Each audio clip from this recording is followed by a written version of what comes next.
friends, hope you all are fine. So in last 2 days we have discussed many rules of adjective. So today we are going to learn some more rules of adjective. So let's start that. Words है जैसे कि kind, short, हम लोग use करते हैं ना, that kind of, short of things, ऐसे करके हम बोलते हैं ना। तो काइंड और शॉर्ट ये दो वर्ड है, ठीक है। ये दो वर्ड जो है, देखिए, ये काइंड और शॉर्ट ये दोनों वर्ड्स हमेशा सिंगुलर सेंस में यूज़ होता है, ठीक है।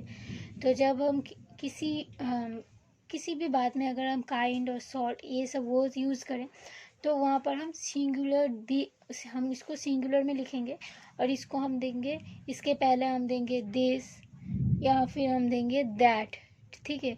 इसमें हम दीज और दोज ये सब, दीज और दोज ये सब यूज़ नहीं कर पाएंगे। जैसे कि देखिए, हम बोलते हैं ना कि I don't like that kind of shirts, ऐसे करके बोलते हैं। तो वहाँ पर हम बोलेंगे आई डोंट लाइक दैट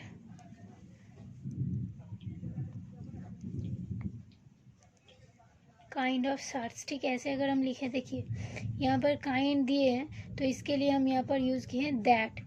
हम I don't like that kind of shirts, यहाँ पर अगर हम लिखते कि दोज काइंड ऑफ शर्ट्स, क्योंकि यहाँ पर शर्ट्स है, शर्ट्स तो प्लूरल है, तो यहाँ पर कोई ऐसे भी लिख सकते हैं ना, दैट की जगह पर दोज भी लिख सकते हैं, लेकिन ये गलत होगा क्योंकि यहाँ पर जो हम दैट लिख रहे हैं वो काइंड के लिए लिख रहे हैं, काइंड के पर्सपेक्टिव में लिख रहे हैं।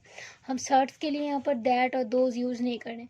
अगर हम शर्ट्स को बेस करके लिखते तो कोई भी दोज यूज़ कर सकता है, लेकिन यहाँ पर जैसे कि काइंड वर्ड यूज़ किया हुआ है और काइंड तो सिंगुलर में होता है, काइंड में हम कभी भी दैट और दिस के अलावा दोज और दिस यूज़ नहीं होता, ये दोनों यूज़ नहीं होता, बस यही तो यूज़ होता है। इसीलिए जब हम यहाँ पर काइंड वर्ड यूज़ किए हैं शर्ट्स के साथ, तो हम यहाँ पर डोंट लाइक दैट लिखेंगे या डोंट लाइक दिस लिखेंगे। दीज या दोज या दीज ये दोनों वर्ड्स हम नहीं लिखेंगे, ये गलत होगा, ठीक है। फिर देखिए, हम पहले भी पढ़े हैं, मतलब नाउन प्रोनाउन जब पढ़ रहे थे उस टाइम में हम पढ़े कि one of the books, one of the pens, ऐसे करके हम बहुत यूज़ करते हैं, राइट, सेंटेंसेस में लिखते हैं। तो जो वन ऑफ द ये पार्टेटिव केस है, ठीक है। पहले भी हम आपको बोले हैं कि ये वर्ड वन ऑफ द जब होता है तो पार्टेटिव हो जाता है, तो इसके बाद हमेशा सुपरलेटिव डिग्री होगा, ठीक है। सुपरलेटिव डिग्री होगा वन ऑफ द के बाद। उसके बाद हम यूज़ करेंगे नाउन जो कि प्लूरल में होगा, प्लूरल नाउन यूज़ करेंगे। जैसे कि आप एक सेंटेंस ले रहे हैं कि this is my one of the best dresses, ठीक है। तो हम यूज़ कर रहे हैं, पहले देखिए यहाँ पर हम यूज़ किए हैं this is my one of the best dresses. तो यहाँ पर देखिए वन ऑफ द यूज़ किए, ठीक है, ये वन ऑफ द हो गया। फिर सुपरलेटिव डिग्री बेस्ट यूज़ किए, ठीक है। फिर देखिए नाउन यूज़ किए हम ड्रेसेस नाउन यूज़ किए जो कि प्लूरल है। ड्रेसेस एक प्लूरल नाउन है, अगर ये सिंगुलर में होता तो हम यहाँ पर लिखते ड्रेस, ना कि ड्रेसेस लिखते, लेकिन जब वन ऑफ द के बाद सुपरलेटिव डिग्री होगा तो नाउन प्लूरल में ही होगा, सुपरलेटिव डिग्री। और यहाँ पर देखिए द यूज़ किया है, तो बेस्ट है और बेस्ट के पहले तो द होगा ही, सुपरलेटिव डिग्री के पहले द यूज़ करते हैं। और यहाँ पर तो पॉजेसिव एडजेक्टिव माई तो है, लेकिन माई के बाद डायरेक्टली दा नहीं लिखे, माई के बाद वन ऑफ है, इसीलिए पॉजेसिव एडजेक्टिव हो भी तो भी यहाँ पर दा यूज़ किया जाएगा क्योंकि यहाँ पर मिडिल में वन ऑफ है, ठीक है। तो इसमें आप लोग जैसे कि this is he is my best friend, she is my best friend, ऐसे करके हम बोलते हैं, तो वहाँ पर माई के बाद बेस्ट होता है, तो उसमें दोनों के बीच में हम दा यूज़ नहीं करते, माई उसके बाद यहाँ पर हम दा यूज़ नहीं करेंगे, ठीक है, डायरेक्ट माई बेस्ट फ्रेंड लिख देंगे। दा यूज़ करेंगे तो गलत होगा, लेकिन यहाँ पर माई के बाद जैसे कि वन ऑफ है तो इसीलिए यहाँ पर दा यूज़ किया गया है। और वन ऑफ द ऐसे करके यहाँ पर जैसे है, तो उसके बाद सुपरलेटिव डिग्री होगा तो नाउन प्लूरल में ही होगा, हमेशा ये प्लूरल नाउन ही होगा, ठीक है, ये कभी भी चेंज नहीं होगा। जब भी वन ऑफ द होगा और सुपरलेटिव डिग्री होगा तो वो नाउन हमेशा प्लूरल में होगा, प्लूरल नाउन यूज़ किया जाएगा वहाँ पर, ठीक है। फिर देखिए हम बहुत सारे ऐसे एडजेक्टिव्स यूज़ करते हैं, बहुत सारे, जो कि कंफ्यूजिंग होता है कि हम यहाँ पर कौन सा एडजेक्टिव यूज़ करें, ये वाला यूज़ करें या वो वाला यूज़ करें। ऐसे करके हम सोचते हैं ना कि अरे ये एडजेक्टिव भी है, ये भी एडजेक्टिव है, दोनों एडजेक्टिव है, तो हम सोचते हैं कि कौन सा एडजेक्टिव यूज़ करें, ये एक्यूरेट होगा या ये एक्यूरेट होगा। ऐसे करके हम सोचते हैं। तो इसका देखिए मैं आपको बताती हूँ। जैसे कि ब्यूटीफुल एक एडजेक्टिव है, ठीक है, तो हम फ्लावर्स को ब्यूटीफुल बोल सकते हैं, किसी लेडीज़ को ब्यूटीफुल बोल सकते हैं, लेकिन क्या हम किसी जेंट्स को, किसी आदमी को ब्यूटीफुल बोल सकते हैं? नहीं बोल सकते, क्योंकि ब्यूटीफुल हमेशा लेडीज़ के लिए यूज़ होता है, वुमेन के लिए ही यूज़ होता है, ठीक है।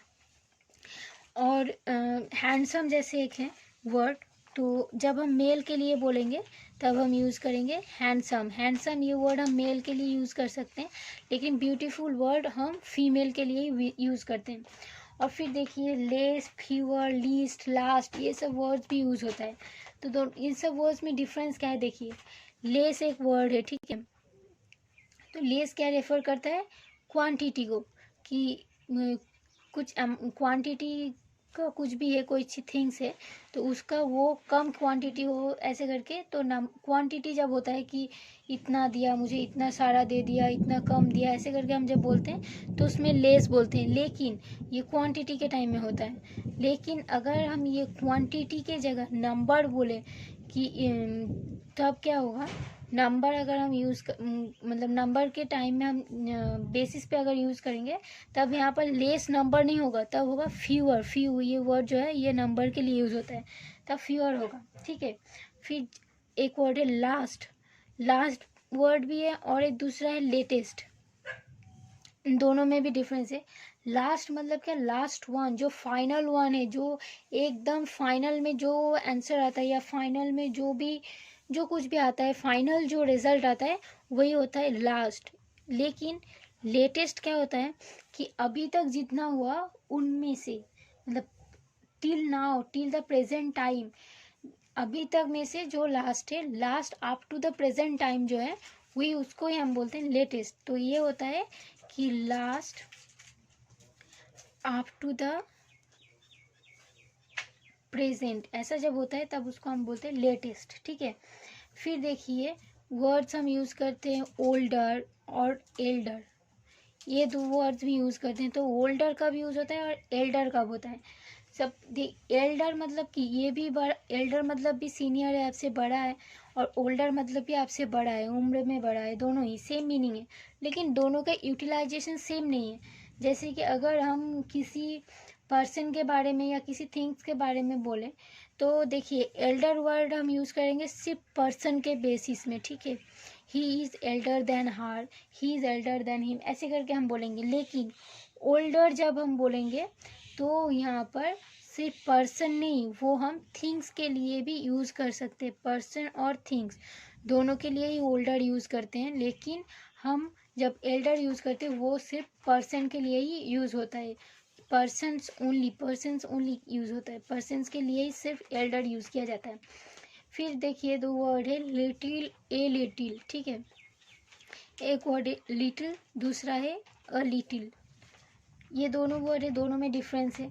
लिटिल मतलब क्या है कि बहुत ज़्यादा नहीं, नॉट मच, ठीक है, नॉट मच। लेकिन अ लिटिल मतलब क्या है?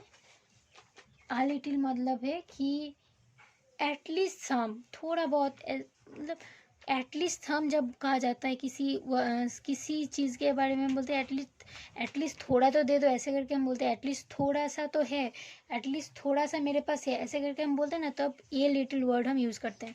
तो ये लिटिल कब होता है? जब एटलीस्ट सम बोलते हैं। तो ऐसे लिटिल और अ लिटिल हुआ, उसी तरह द लिटिल भी यूज़ किया जाता है, ठीक है। द लिटिल मतलब क्या होता है फिर, मतलब किस सेंस में यूज होता है? द लिटिल यूज होता है जब ये मतलब जो भी जितना भी है सारा जब समझा जाता है, मतलब पूरे एवरीथिंग को जब समझते हैं हम, तब उस वहाँ पर द लिटिल यूज करते हैं। तो जब लिटिल होता है तो वो क्या हमको क्या सिग्निफाई करता है कि नॉट मच, बहुत ज़्यादा नहीं। आ लिटिल क्या सिग्निफाई करता है? एटलीस्ट थोड़ा सा, एटलीस्ट सम। लेकिन द लिटिल जो है ये सिग्निफाई करते हैं एवरीथिंग, सब कुछ, जब एक साथ मतलब सब कुछ को कहते हैं तो दी लिटिल यूज़ किया जाता है, ठीक है। तो इसी तरह और भी वर्ड्स है, जैसे फारदर, फारदर में हमेशा इसमें एक्चुअली स्पेलिंग के लिए ज़्यादा गलती होता है, ठीक है। तो जैसे कि एक स्पेलिंग है फारदर का FARTHER, दूसरा है FURTHER, दोनों का प्रोनाउंसिएशन सेम है लेकिन इसका मीनिंग अलग है, स्पेलिंग भी अलग है। तो जो फारदर है, ये FARTHER फारदर जो है, दिस मीन्स डिस्टेंस, ये डिस्टेंस के सेंस में क्या कहा जाता है। तो फारदर मतलब कि ज़्यादा डिस्टेंस, मोर डिस्टेंस, ठीक है। लेकिन यहाँ पर फर्दर, ये FURTHER फर्दर जो है, इसका मीनिंग क्या होता है, एडिशनल वन, ठीक है। एडिशनल वन जो है उस सेंस में अगर यूज़ किया जाता है तो यहाँ पर फार्दर यूज होता है, जैसे कि for farther study, for farther information, ऐसे करके हम बोलते हैं। इसके बाद भी अगर आपको कुछ एडिशनल जानना होता है या आप कुछ एडिशनल जानना चाहते हैं तो उस टाइम में हम बोलते हैं फार्दर इंफॉर्मेशन के लिए या फार्दर किसी जानकारी के लिए, कुछ भी है तब हम यूज़ करते हैं FURTHER फार्दर, ठीक है। फिर देखिए दूसरा एक रूल जो कि पॉजिटिव डिग्री में यूज़ होता है, तो वो देखिए हम यूज़ करते हैं ना कि एज सो, ये सब यूज़ करते हैं। तो देखिए जब पॉजिटिव सेंस में कहा जाता है ना, जो पॉजिटिव डिग्री हम लिखते हैं और वो भी पॉजिटिव सेंस में, he is as beautiful as Ram, Rama, he is as she is as beautiful as Rama, he is not as good as Ram, ऐसे करके हम बहुत सारे वर्ड सेंटेंसेस यूज़ करते हैं जिसमें हम एज और सो यूज़ करते हैं। तो देखिए जब पॉजिटिव सेंस होगा, मतलब जो पॉजिटिव डिग्री पॉजिटिव सेंस में कहा जाएगा, तो उस टाइम में हम यूज़ करेंगे एज, और एज के बाद फिर से एज होगा और दोनों के बीच में यहाँ पर एडजेक्टिव होगा, ठीक है, ये पॉजिटिव के। लेकिन जब ये नेगेटिव में कहा जाएगा सेंटेंस तो यहाँ पर एडजेक्टिव होगा एज के बाद, लेकिन यहाँ पर एज नहीं होगा, यहाँ पर सो होगा, ठीक है। जैसे कि हम एक एग्जांपल ले रहे हैं, मतलब एज और सो के बीच में एडजेक्टिव होगा आगे, हाँ यहाँ पर एज और सो एज ऐसे करके हो सकते हैं कि एज होगा फिर एडजेक्टिव होगा फिर सो होगा, या फिर सो होगा फिर एडजेक्टिव होगा फिर एज होगा, ये नेगेटिव में होता है। लेकिन पॉजिटिव में एज होता है फिर एडजेक्टिव होता है फिर एज होता है, पॉजिटिव में एक ही चीज़ होता है लेकिन नेगेटिव में ऐसा होता है, ठीक है। तो एक एग्जाम्पल हम ले रहे हैं नेगेटिव का, तो फिर देखिए Bhopal is not so, Bhopal is not so developed as Delhi, हम ऐसे यूज़ कर रहे हैं। तो देखिए दिल्ली की तरह भोपाल उतना डेवलप नहीं है, ये एग्जाम्पल होगा। तो यहाँ पर डेवलप जो है ये एडजेक्टिव है, ठीक है। यहाँ पर देखिए डेवलप के पहले सो बाद में एज है, यहाँ पर सो क्यों है, क्योंकि यहाँ पर नॉट लिखा गया है।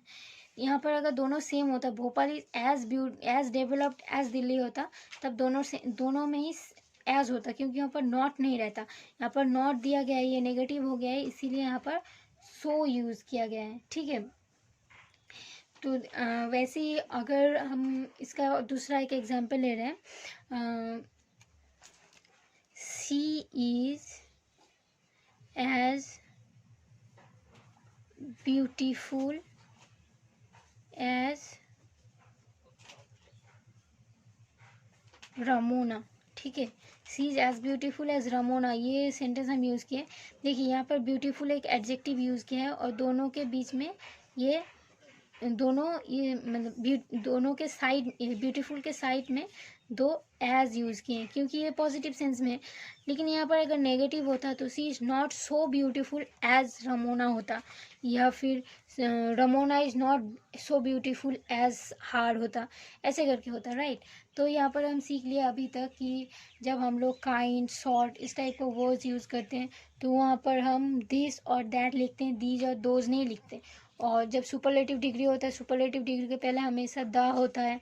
फिर हम ये भी देखें कि किस सेंस में कौन सा वर्ड यूज़ किया जाता है। जैसे कि यहाँ पर हम देखें, ये beautiful, handsome, less, fewer, last, latest, ये सब वर्ड जो है ये सब हम किस सेंस में यूज़ कर सकते हैं। जैसे कि ये लिटिल, द लिटिल और लिटिल, ये तीनों कंफ्यूजिंग होता है कि कहाँ पर लिटिल दे, कहाँ पर आ लिटिल दे, कहाँ पर दी लिटिल दे। तो तब हम देखेंगे कि जहाँ पर नॉट मच ऐसा सेंस आएगा तब हम लिटिल लिखेंगे। जब ऐसा सेंस आएगा कि एटलीस्ट थोड़ा सा, एटलीस्ट सम, तब हम लिखेंगे आ लिटिल। और जब होगा कि एवरीथिंग को समझा जाएगा तब हम लिखेंगे दी लिटिल। ठीक है। तो और फिर जब पॉजिटिव सेंस में पॉजिटिव डिग्री होगा तो एज, और दोनों एज के मिडिल में एडजेक्टिव होगा। लेकिन अगर ये नेगेटिव सेंस हुआ तो सो और एज, ये दोनों एज और सो के मिडिल में भी एडजेक्टिव होगा। ठीक है। So I think you have understand everything. If you have any doubt, मतलब कोई भी डाउट हो आप लोगों को, तो आप प्लीज़ हमें कमेंट सेक्शन में बताइए। और अगर आपको मेरी वीडियो पसंद आई तो इसको लाइक कीजिए और अपने फ्रेंड्स के साथ शेयर कीजिए ताकि उन लोगों को भी ये देखने का मौका मिले। ठीक है, थैंक यू। हम आगे मिलेंगे नेक्स्ट वीडियो में।